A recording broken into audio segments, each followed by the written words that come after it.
Live from Quito, Ecuador, I'm Sunny Gray and this is From the South, the evening news brief from Tell Us Your English. We start this new edition right now.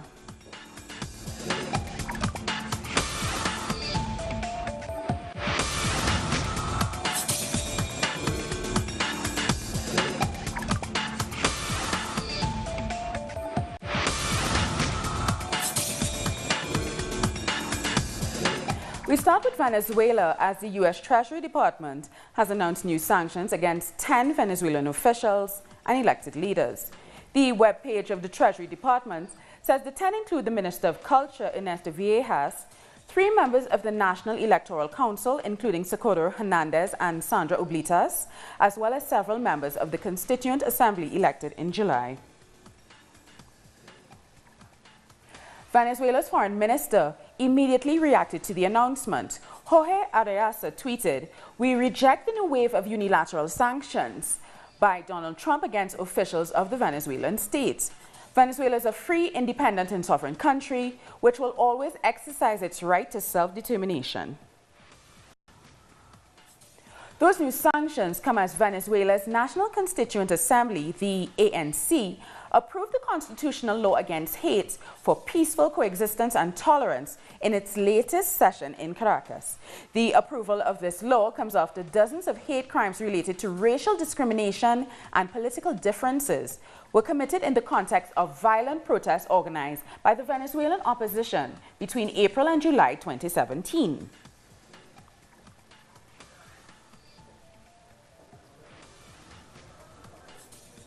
Washington's extension of sanctions also comes as the Venezuelan opposition said it was ready to return to a dialogue with the government in the Dominican Republic. The last attempt at talks happened in Santo Domingo at the end of October. The Democratic Union Roundtable is ready. The countries have told us that they are ready and willing to participate as long as it is a serious process. We are waiting for the government to say it is ready to start a process like this. Venezuela's new Minister of Communications confirmed that the government would be at that meeting. Jorge Rodriguez tweeted, "I confirm what the spokesperson of the right, Luis Florido, said. The dialogue will continue on the 15th of November and we will be there." Rodriguez went on, "It is not by chance that Donald Trump imposes new sanctions today when the Venezuelan opposition announces it is ready to continue a dialogue. What the U.S. white supremacist regime least wants is to see peace consolidated in Venezuela." Our correspondent Reagan Devines joins us now live from Caracas. Hello, Reagan. What more do we know of these sanctions? Well, Sonny, you pretty much summed it up there quite well in your prologue. The Treasury Secretary of the United States of America, Steve Mnuchin, released a damning sentence today as he announced the sanctions against 10 government officials that are close to the administration of Nicolas Maduro. Mnuchin said, quote, "We maintain our efforts to sanction officials who are complicit in Maduro's attempts to undermine democracy, violate human rights, inhibit freedom of expression and peaceful assembly, or participate in public corruption." Of course, as you said as well, Foreign Minister Jorge Arafat lashed back, saying that this is once again an attempt by the United States to undermine Venezuela's own democracy and its failure to realize that Venezuela is a democratic state. He said that once again the United States is violating international law and is refusing to acknowledge and to recognize that there is something called non-interference in the internal affairs of other countries. And we've seen time and time again Venezuela's elections have claimed to have proven that there is democracy alive and well, and that the majority of persons here in Venezuela want the right to decide for themselves. And so the 10 persons, the 10 officials who have been sanctioned, their assets will be frozen and they will be prevented from transacting any type of business whatsoever with individuals or with companies on U.S. soil, on U.S. territories. And of course this comes just after the arms embargo by the UN yesterday and sanctions by Canada and the United States as well earlier this year, Soini. Quick question, Reagan. So we just heard that the opposition is willing to take part in talk in the Dominican Republic. So talk to us a little more about that, because it seems that they are warming to initiating dialogue with the government.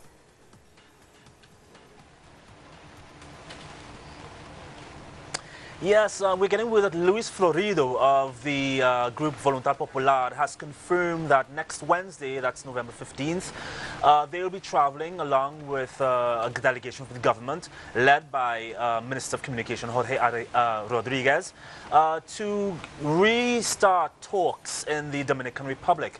Now, these talks have been going back and forth. They've been ongoing for quite a while. We don't know much about what comes out of these talks because they've been kept well under wraps. But we know that the government and the opposition have been discussing, have been working together, planning together behind the scenes. Members, it's confusing because you have members from groups that have attracted quite violent factions of their support onto the streets of Venezuela that have partaken in violent protests. But you've seen members of those groups, those parties, partake. We're not sure if it's with the consent of their leaders, of the leaders of their groups, but partake nonetheless in these peace talks, trying to work hand in hand with the government to come to some sort of an accord that would lead the country forward in a progressive manner, to heal the economy, which at the heart of it is what everyone in Venezuela wants. They want the economy to recover. They want to be able to afford food, to be able to travel again. They don't want these sanctions on Venezuela, but there are members of the opposition that believe that these sanctions are a good thing and that the pressure on Maduro is a good thing to get him out of office, despite the intense negative effects that this has on the rest of the country. Soini. Okay, so thank you so much for that. That is our Caracas correspondent, Reagan Devines, giving us an update there. Cuba has categorically rejected the United States measures to tighten its economic and financial blockade on the island. The measures came into effect this Thursday. They include further restrictions on travel to Cuba and on conducting businesses with a number of companies supposedly linked to the Cuban military. The senior Cuban diplomat dealing with U.S. relations called them arbitrary and said they signaled a dangerous deterioration in relations with Washington. The measures confirm the serious reversal that has taken place in bilateral relations, starting with and as a result of the decisions adopted by the government of President Donald Trump. These measures imply an increase in the blockage against Cuba and the prohibition on Americans traveling to Cuba, to our country. And our correspondent in Havana, Laura Prada, has more. Hello. Yes, indeed. Yesterday, after the announcement made by the United States implementing the presidential memorandum President Trump announced in the month of June in the city of Miami, Cuba's response did not wait for long, and Josefina Vidal from the Ministry of Foreign Affairs said that these measures are a clear rollback in relations between Cuba and United States. Also, that they hide a very subversive background.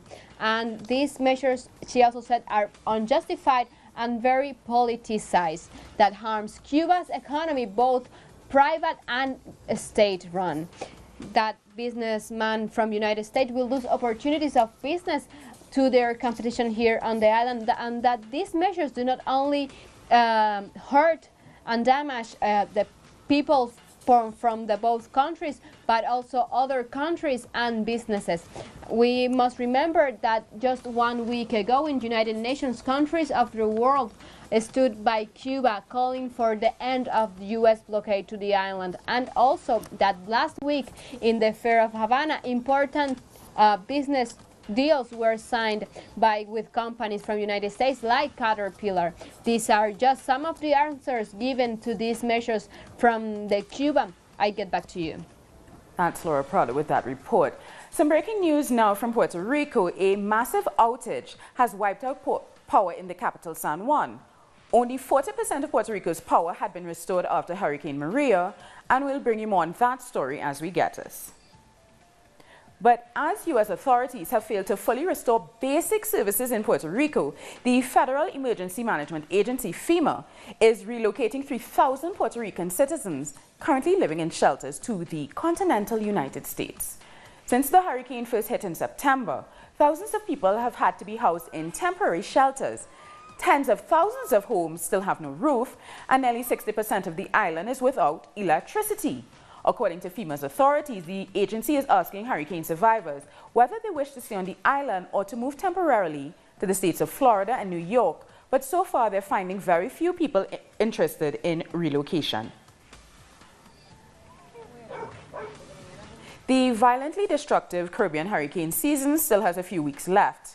Prime Minister of St. Vincent and the Grenadines says, as the person responsible for disaster planning in his country, he suggests the region looks towards Cuba for models of disaster preparedness. He also says our vulnerabilities to climate change should force us to realize how important planning is to recovery efforts. When Erica hit Dominica,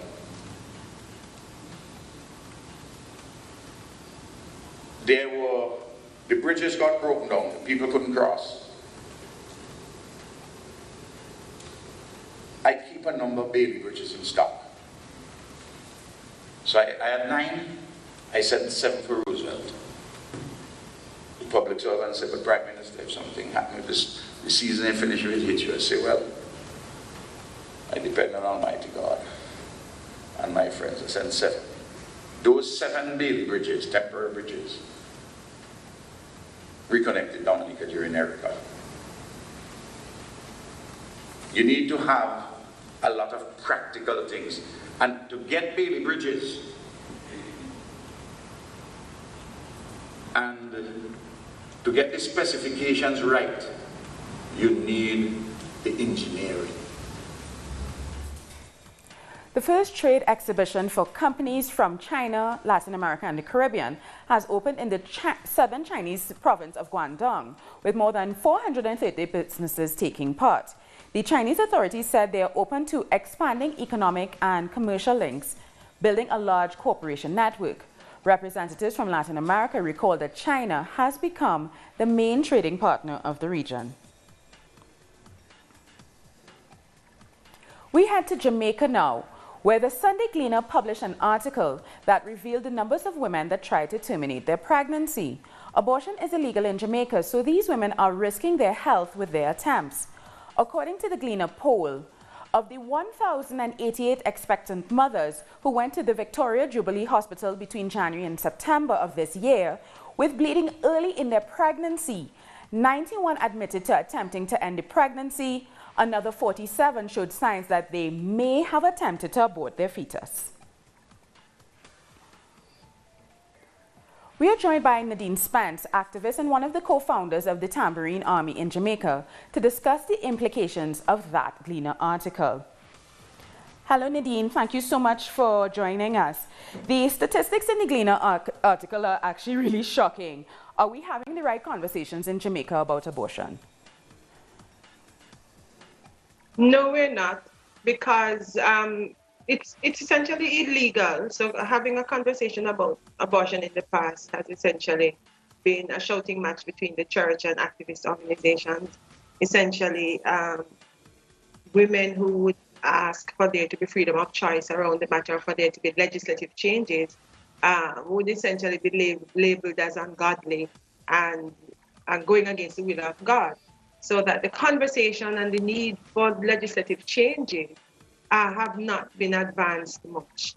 As a matter of fact, what we had was a change in the law, I don't remember which year exactly, which talked about the rights of the unborn, which essentially said the law itself, which is found in the Offences Against the People's Act, couldn't be challenged. So there has so far been an unwillingness to talk about the need for legislative change. It's only, I think, since last week, in fact, that these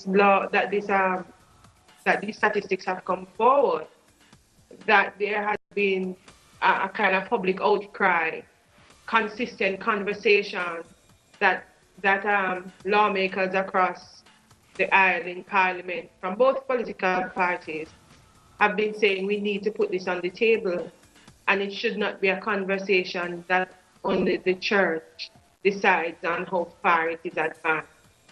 Now that you said that, I think I saw that the health minister has asked for official statistics, because we were just quoting the Gleaner statistics. How positive, how confident are you that the government will respond favorably to the issue of abortion, especially now that there's a conversation taking place and, as you described it, a national outcry? I think because now what we're seeing is politicians from both sides of the aisle, from government and opposition, coming together at different points. Different ones of them might have said, we need to have a look at this, but no, they're all saying it at the same time. That's one. The second thing is that I think the social justice movements that advance rights of women and the rights of Jamaicans generally are unwilling to let the issue go. We think that the time is ripe, and the cost of the secrecy, the cost of a law that is unjust, is being borne by women and on women's bodies. So there are some of us who are unwilling to let it slide. And then I think nowadays social media plays more of a critical role in governance than it would, say, 5 years ago. So there is an organization of people on social media, particularly on Twitter, who are constantly having the conversation, or lawmakers are on Twitter. So they are constantly aware of the fact that the conversation isn't dying down. And so because of that, the urgency of it is not being lost. And the fact that it was promised is going to be kept at the forefront of the conversation. But, and thank God it's being kept at the forefront of the conversation, but do you think there's anything that should be done practically to address the problem? Like, what would you suggest to the lawmakers? Well, for one thing, the practicality of it has to be that the church cannot be the deciding voice in the conversation. That's one. That there's also a lot of cultural and social stigma attached to having an abortion in Jamaica, and we hear it in our reggae music. So there needs to be public education about a woman's freedom to choose, and also an awareness that there are a lot of women in Jamaica who are accessing abortion services illegally. So if we had research, which the minister is calling for information, if we had data that I think would reveal the amount of women who are procuring abortion services, but also the amount of non-medical people who are providing the service and putting women at risk, I think it would perhaps get people to understand the urgency, and that banning or making it illegal is not, if they think that that would prevent it, it's not preventing it. And also, I learned just the other night that in the 1990s, we had a very progressive minister of health who allowed for a facility to be opened that offered women, because he was aware that there were so many women procuring the services illegally and putting their lives at risk, who offered the services at the health center under certain circumstances, under certain conditions, and that under another minister of health it was closed down because it was seen to be going against the teachings of the church and so on. So there are a number of options available, such as a reopening of that health center, such as dealing with, putting information out there so that we can understand what abortion is, and women can understand the consequences of accessing abortion that is not safe in unsafe places from untrained and unqualified people, and just to advance the argument towards decriminalizing abortion so that women can, openly talk about what they would desire. Thank you so much for that. We've been talking to Nadine Spence. Nadine is a social and political activist, and she's the co-founder of the Tambourine Army. And we were just discussing the issue of abortion in Jamaica, and I might dare say that is a Caribbean-wide problem, not just a Jamaica-specific problem. More news in a minute, so stay with us.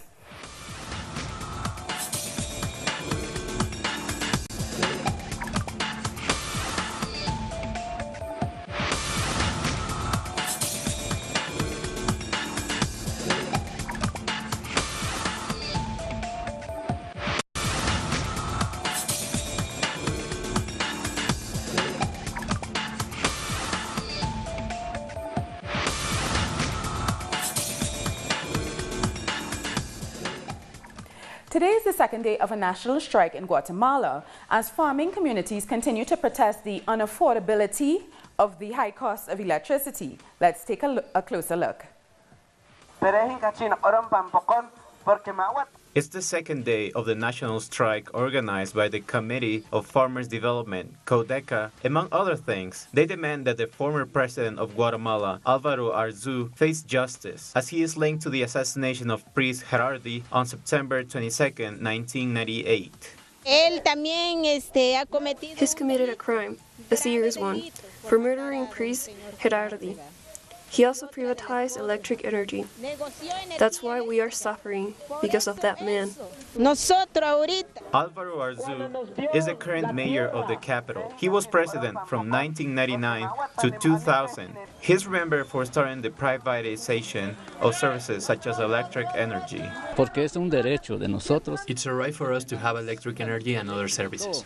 The company that is currently distributing electricity is selling it to us at a high cost. They also demand that President Jimmy Morales resigns, as they believe he admitted to the embezzlement of millions in tax evasions that were committed by private companies. Small and medium-sized companies do pay taxes like us, the poor people, but big companies are not paying their taxes. Actually, they subsidize them. And where does that money come from? From the poor people's taxes. CODECA members say that the consequences of corruption are strongly affecting rural communities, especially the indigenous ones. Roads are in terrible conditions all throughout the country. And what did the transport business owners say? That they will increase the fare costs. And it's us, the users, who end up affected. CODECA's leaders have said that they were victims of the repression that occurred on the strike's first day. One of their members was murdered in the municipality of San Antonio y Lotenango, and another person remains hospitalized after being run over in Izabal. The military operation Amazon Log 2017 continues in the Brazilian municipality of Tabatinga. Our correspondent, Adriana Rebreño, has the details. Sí, hola, gracias. Un saludo para ti y para toda la audiencia. Aquí en Tabatinga, on the triple border between Brazil, Colombia and Peru, the military operation Amazon Log 2017 is taking place. Several military personnel from the three countries and from the United States are participating with 50 soldiers. The main objective of this operation, according to official sources, is to teach military forces how to face humanitarian and natural disasters. Yesterday, the military personnel went to an indigenous community to provide medical aid to around 5,000 people that live there. As for the United States, they have said that they are participating in order to teach what they know regarding humanitarian aid. Although experts have said that the U.S. military is here to get to know the Amazon and build a strategy towards Venezuela after the U.S. President Donald Trump threatened Venezuela with a military intervention. Say the last sentence again. Although experts have said that the U.S. military is actually here to get to know the Amazon and build a strategy towards Venezuela after the U.S. President Donald Trump threatened Venezuela with a military intervention. That report from Adriana Rebreño. 2 months after Trump's administration suspended the Dreamers' provisional migratory status, young migrants and social movements are protesting at the U.S. Congress, demanding a new law that would allow them to stay in the country. Since it was introduced in 2012 by Trump's predecessor, Barack Obama, the program, which allowed holders of the status to find employment legally, open bank accounts, and live free from the fear of deportation, has been a major target for Trump's white nationalist and anti-immigrant base. During his election campaign, he promised to deport the DACA beneficiaries. Our correspondent, Alana Duarte, is in Washington with more details. 2 months after the DREAM Act, a program that allowed undocumented immigrants to study and work in the United States, was suspended by Donald Trump's administration. Dreamers have gathered to push legislators to pass a new law that would allow them to stay in the country.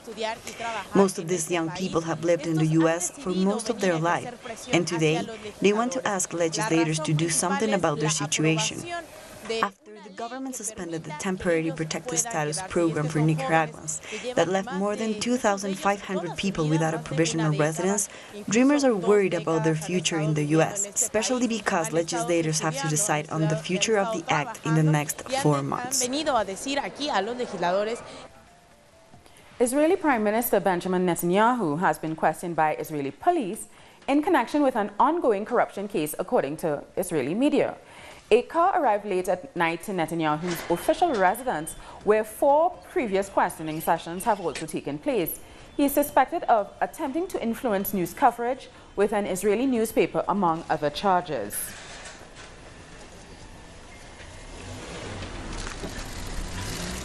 Palestine is getting ready to commemorate the anniversary of Yasser Arafat's death on November 11th. Our correspondent in the Gaza, Noor Harazin, has the details. We are 2 days away from the 13th anniversary of the death of the Palestinian icon, the Palestinian president Yasser Arafat Abu Ammar. Palestinians here in the Gaza Strip in the West Bank and also in the Palestinian occupied city are getting ready to commemorate this occasion. Many Palestinians do believe that Yasser Arafat was assassinated by Israel by poisoning him, and they do believe this until now, even though that the investigations has stopped. That report from Noor Harazin, and we've come to the end of this evening's news brief. For these and many other stories, you can find them on our website, tellusyourtv.net/English. And join us on social media, Facebook, Twitter, and Instagram. For Tell Us Your English, I'm Sweeney Gray. Thank you so much for watching.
Many people looking at world politics and the events taking place in front of their eyes have a feeling that double standards are always in operation.